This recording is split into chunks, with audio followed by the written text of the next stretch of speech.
Okay, well, let me turn back to London. Mr. Howe, your take on what Dr. Short has just said. Do you think that there is a systematic practice of trying to remove the African-American male from the society, or at least contain him? As I said before, we have looked to America to offer a leadership on the question of race in a European context.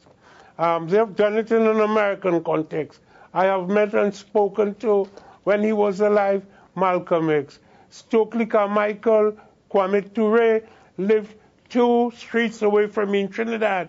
So it is not anything new that I'm coming to.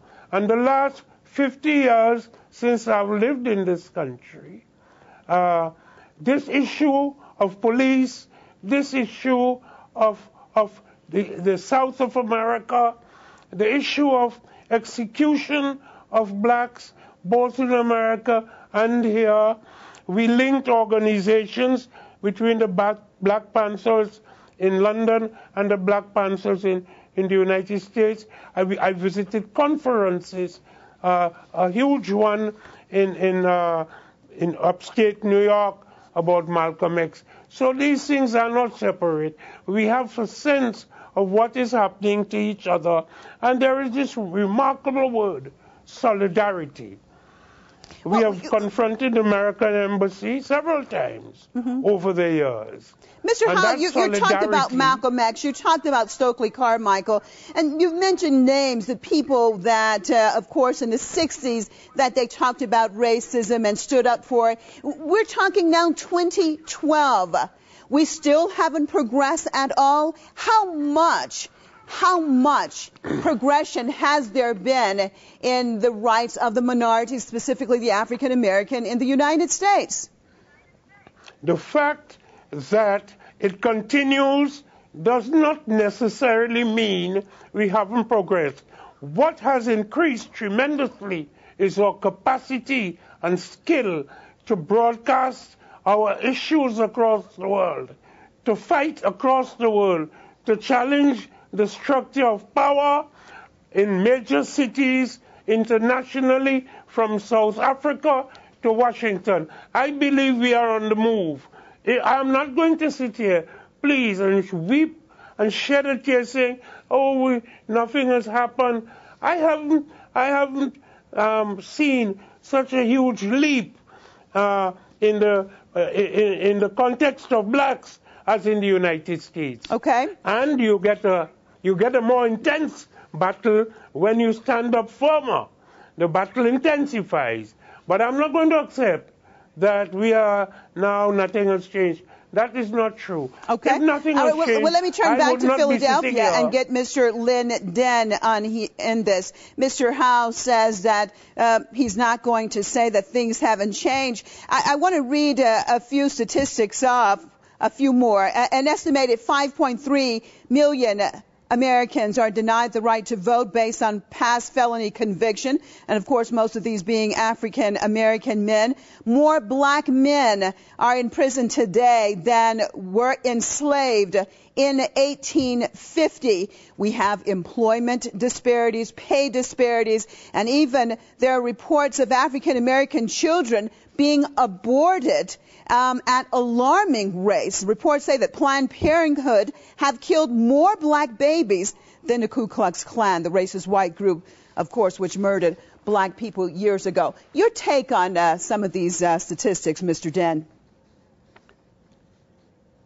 Well, all those statistics you just cited are very alarming, but the factors are varied. So it would take a while to dissect exactly what role institutional racism plays in all that.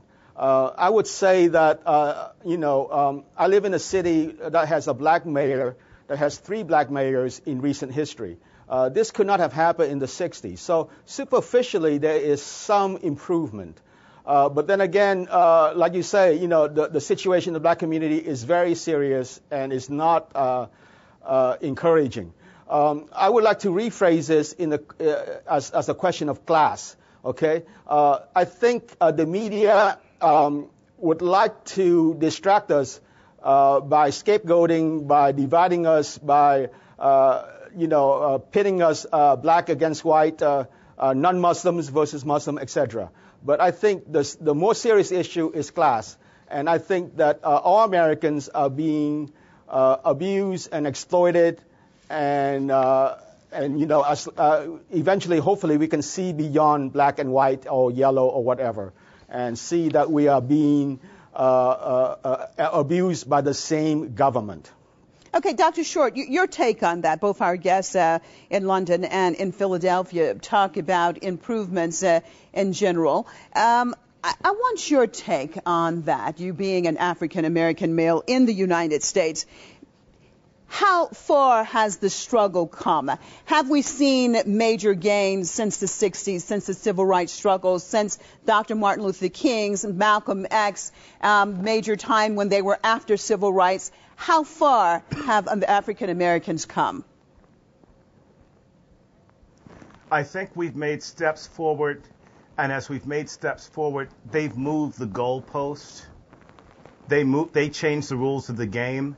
You can get a black president in the White House, and you can feel good about that, but the power of the president to act or the will or the forces arrayed against him would be greater than if it were a white president like Johnson. Blacks may enter college, but just go to the EEOC website. 97% of people who make racial complaints that are black are tossed out, which means that if you're the victim of racial discrimination and you have the time to get a lawyer and you file, you only have a 3% chance of getting beyond a submission. So laws that were passed in the 60s that give us the appearance or the facade of protection really don't exist, and there are blacks who are in high positions all over the country in the EEOC that make certain that systematic racism against blacks is protected. So the rules of the game have changed, but we're still at the bottom. We still die younger. We still are foreclosed in greater numbers. We're still more unemployed. We're still more frequently killed by police. We're still suffering way out of proportion to our numbers. And so in some ways, for maybe the upper third of blacks, they're doing okay. But the bottom 2/3 are fighting for their lives. So, and the black middle class has been shrinking. And in reality, the wage of black people in this country, and Americans in general, but for black men, the wage level hasn't really increased in 40 years.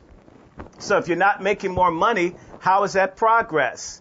If you're not getting married, and if we abort 7 out of 10 of our children, then the 70% of the children that are born without a father, we're in serious trouble. Black folks who are doing well are very quick to universalize their individual success without understanding that as a people, we are not making progress. We're falling behind. And this country is resegregating. We have court cases where they're looking at getting rid of affirmative action. We're looking at the Voting Rights Act possibly being knocked out. And we're also looking at, these laws, the NDAA, so where you can arrest anyone. We are in a crisis situation, and it's pointless to talk about those who are doing well when so many, the majority are really having to struggle in this country. Okay. And even if they're not aware of it, if they perceive that they're doing well, doesn't mean that they're doing well. All right. Mr. Howe, let's look at trying to figure out ways to solutions. What do you think now is the key? What do Americans, or African Americans in particular, have to do at this point to try to get their rights? You have to fight for it. What does that mean, fighting for it? Nobody's going to bring it on. It doesn't mean nobody is going to bring it to you.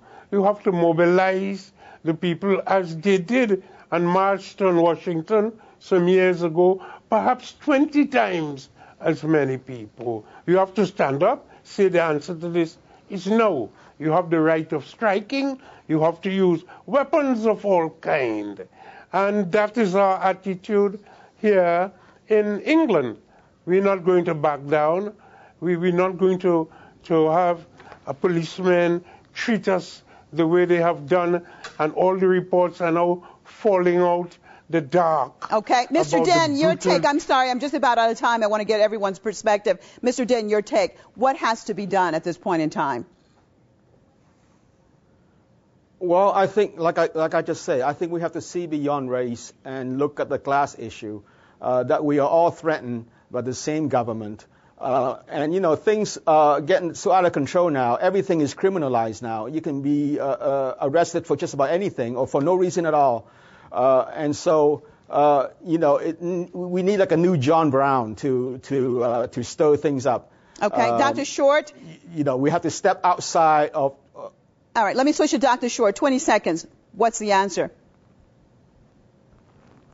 We need to unify internationally and have a dual movement inside and outside the United States to solve the issue of the national minorities in the United States, as well as find ways to link up with people of goodwill of all colors, the way Malcolm X wanted us to. All right, and on that note, I'd like to thank all of my guests. So sorry, I'm out of time. Hopefully we will be covering this subject again. Mr. Darcus Howe in London, Mr. Lin Den, Philadelphia, Dr. Randy Short in Washington. Thank you all for being with us. And thank you, viewers, for being with us. Join us right here, same time, same place tomorrow. I'm Marzieh Hashemi, signing out for myself and all the crew right here in Tehran. Thank you so much, and goodbye.